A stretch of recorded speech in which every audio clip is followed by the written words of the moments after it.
week, against their better judgment, America's withered and bleary electorate tuned in for NBC's Commander-in-Chief Forum, which is kind of like a debate, except the two candidates appear separately, the audience are trained in self-discipline, and the moderator is a man whose crack journalism skills include getting up early and asking tough questions about recipes. All right, what do we do with the Cheez-Its? If you don't love Cheez-Its, you can replace them. What did the Cheez-Its know, and when did they know it?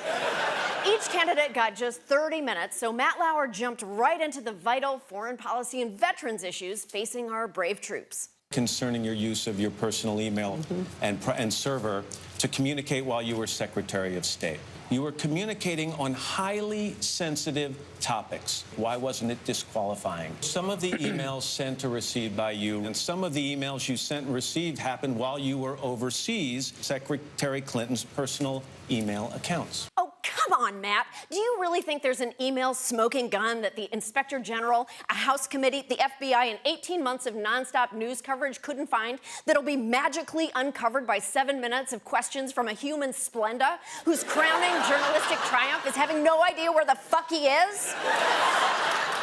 After spending a third of the interview on the finer points of the reply all function, Lauer finally let the troops ask some questions of the woman who is probably going to send them back to Iraq next year. How will you determine when and where to deploy troops directly into harm's way, especially to combat ISIS? As briefly as you can. Swallow your irritation, girl. 1, people will call you unpresidential. 2, you'll be glad Matt Lauer is there if you slip and fall off the Intrepid.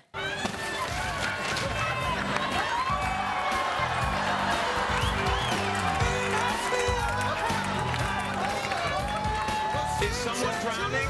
I brought my cans. Maybe this Halloween he can dress up as a journalist.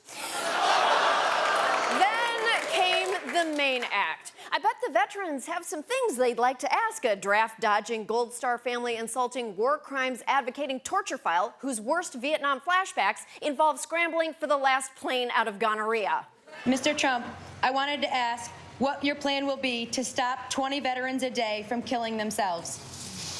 And actually, it's 22, and it's. Oh, shut up. That veteran was correct. And that tiny, polite head shake she gave was more fact-checking than Matt Lauer did in the entire 30 minutes that Trump spent bullshitting, bluffing, and gleefully blabbing about classified security briefings. I was totally against the war in Iraq. I have a plan. I don't want to broadcast to the enemy exactly what my plan is. I had great respect for the people that gave us the briefings. I am pretty good with the body language. I could tell they were not happy.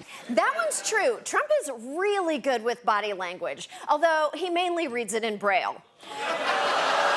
Critics were meaner to Lauer than he deserved, including me, but this had to be the unkindest cut of all. Matt Lauer was great. I think that Matt Lauer did an outstanding job. I'm dead serious. I thought he was fair and balanced. I thought I was watching Fox News. Oh. Praise from the 5. That's like winning a Best Dressed award from someone wearing Garanimals.